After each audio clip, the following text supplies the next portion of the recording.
السلام عليكم ورحمة الله وبركاته. ازيكم يا جماعة؟ عاملين ايه؟ يا رب تكونوا بخير دايما يا رب. اللهم صل وسلم وبارك على سيدنا محمد وعلى اهله وعلى اصحابه اجمعين. بسم الله ما شاء الله ولا حول ولا قوة الا بالله العلي العظيم. النهارده كده عندنا انا واحمد حالة نظافة كده. هنوريكم بقى الأوضة مكان الأرانب. السلام عليكم ورحمة الله. طب تيجي يلا بقى نشوف الحمامة.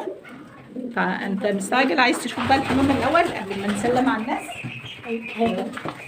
بسم الله الرحمن الرحيم. نفسه يشوف كل يوم زغاليل طالعه. ورينا كده لسه ما طلعوش اهو. بسم الله الرحمن الرحيم. عاملة كده نقرة؟ طب ما شاء الله ما شاء الله. والتانية نقرة ولا لسه هتنقر بكرة نعيش؟ ده في حاجة بتتحرك جواها بجد؟ والله. طب ما شاء الله. بسم الله ما شاء الله. نقرة اهي. نقرة كمان. طب يلا على الله يطلع. مش كده والله، كده تلاقي حاجة بتتحرك جواها. طب حط. بسم الله الرحمن الرحيم. بسم الله ما شاء الله. يعني على بكرة يا أحمد يكونوا طلعوا؟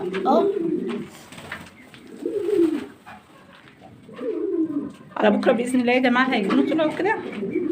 بإذن الله. بسم الله ما شاء الله ولا حول ولا قوة إلا بالله العلي العظيم. أحمد بقى بيقوم سابقني كده وحاطط لهم أكلهم وعايز يكنس لهم كده وينظف. دي بقى مطرح الأرانب يا جماعة. فطبعا أنا طلعت الأرانب بره خالص مع البط الصغير. فالمهم إن إحنا هننظف تنظيفة كويسة كده ورش شوية جرم مطفي مطرح بقى الأرانب. هي الأرانب طبعا ما نهضتش توسخ ولا حاجة، دي لسه مطرحه بدري، لسه قدامه يا أحمد شوية. فتنظيفها تكون كده كويسة وشوية جرم مطفيين، شوية جرم مطفيين كده يطهروا مطرح الأرانب. هي الأرانب يعني أنا شايفة الفضلات بتاعتهم حاجات بسيطة خالص كده منطورة، لأنهم كانوا أرنبين اتنين ما نهضوش يوسخوا يعني. فالمهم إن احنا هننظف عشان الحمام شاطر يا أحمد. بالراحة يا أحمد. الحمام بيحب النظافة يعني، والأرانب بتحب النظافة أكتر عشان ما يجيلهاش جرب. هي النظافة يا جماعة مطلوبة، فلازم ننظف كويس. للطيور كلها يعني، مش للأرانب، مش للحمام والأرانب بس، جمال الطيور. أحمد من زمان نفسه يكنس، كان هو آخر مرة برضه هو اللي كانس، مع إنه في شقتهم ما بيكنس مطرح ما وسخ أي حاجة. فربنا يهديه، يهديه له ويهدي لمامته، وعشان هو غاوي الحمام يعني. فربنا يهديه يا جماعة، بينضف له بيطلع يأكله. فالنهارده بإذن الله احنا حطينا لهم مية عادية خالص، كانوا عطشانين، وبرضه العلب بتاعهم العادي اللي احنا بنحطه لهم كل يوم. ويومين ثلاثة كده بإذن الله، وأحمد هيعمل لهم تحديقة حلوة. احنا مجهزين الحاجة، بس لما نشوف أحمد بقى هيفضى امتى. الدروس هي اللي شغلاه وعاوز هو اللي يعملها، لأن أنا عملتها مرة فهو عايز يزود فيها حاجات كده. فقال لي يا تيتا هنزود فيها كذا وكذا. أنا مش هقول لكم ايه اللي هو عايز يزود في الفيديو بقى، انتوا هتشوفوا احمد بقى وشطارته بقى. ما هو الريش بيطير، فاحنا هنلمه كده في الكيس. معايا كيس اهو.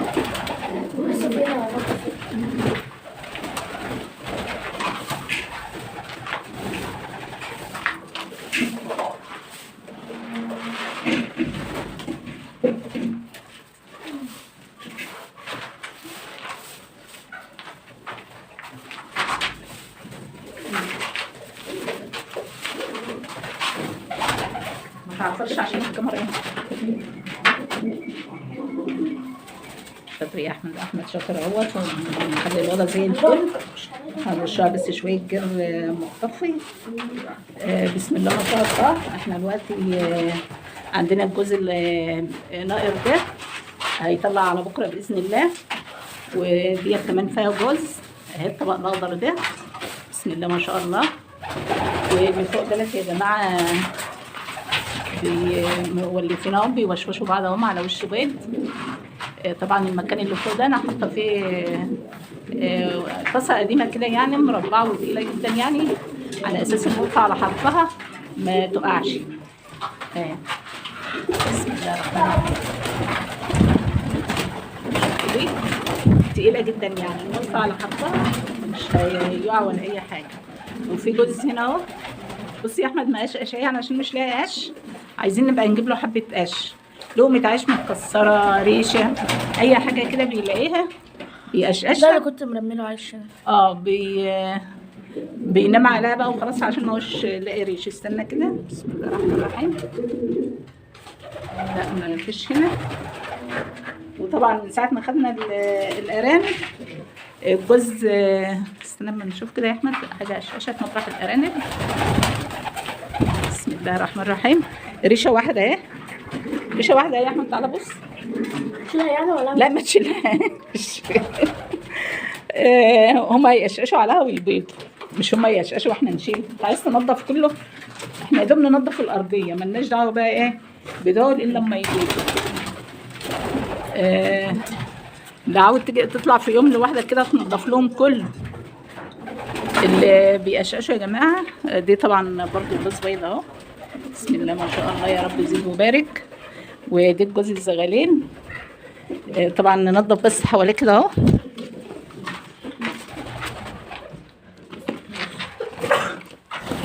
علشان ما نربيش حشرة ولا دبانة ولا الكلام الفاضي ده كله، يبقى حمامنا كده نضيف وحلو. والحمام لما بيبقى نضيف ما شاء الله بيبقى يومه بيومين. تعالى كده يا زغاليل يا طعم، انت طعم من قبل ما ادوقك. هندوق سوا انا وانت يا احمد، شكله لوحده. متحبش الحمام؟ مش عارفه مش عايزنا نذبحه يعني. لا انا بربي بقى عشان اذبح، ماشي اتفقنا. انما نفضل نربي وما نذبحش كده الاوضه تتملي باذن الله كده، ونسيبه بقى كده خلاص ما نذبحوش. لازم نذبح وناكل وندوق. امال احنا بنربي ليه؟ ده حمام بلدي وماهوش انواع من الغاليه يعني، فلازم نذبح وناكل. اسمع جدو كده بيقول كل ما اجي هنا الاقي ما جيت واقفه هنا. ما هي ديت علشان تطلع تروح الناحيه التانية، تاكل وتشرب وتروح الناحيه التانية. جدو بيكلم حد. وبعدين يا جماعه والحمامه ده البيضه يا احمد مولفه اهي، بيتنقل المكان اهوت. لا هاتوا يا احمد احنا هنطلعه بره. مش احنا متفقين ان احنا هنطلع كل الحاجه دي بره عشان تبقى الاوضه نضيفها خالص للحمام، وده هنسيبها بقى بره للارانب وتبقى نضيفها كده زي الفل كده. الاوضه كده عادت نضيفها زي الفل اهو. احمد كنسها وظبطها وما عادش فيها اي حاجه خالص. بس يبقى واخد راحته كده ويبقى نضيف ومفيش حاجه تبقى في رجليه مش نضيفه. والنظافه مطلوبه يا جماعه. طبعا قدامه ميته قدامه اكله.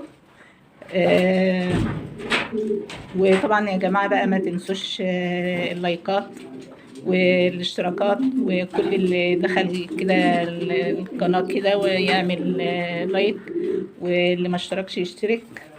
واقول لكم نورتوني ونعلي القناه كده سوا كده بنفسكم معايا، وقناه تكبر كده تبقى زي القنوات الحلوه الجميله دي، وربنا يبارك لهم في قنواتهم الكبيره دي ونبقى زيهم، وربنا يبارك لنا ولكم يا جماعه. ونقول لكم السلام عليكم ورحمه الله وبركاته.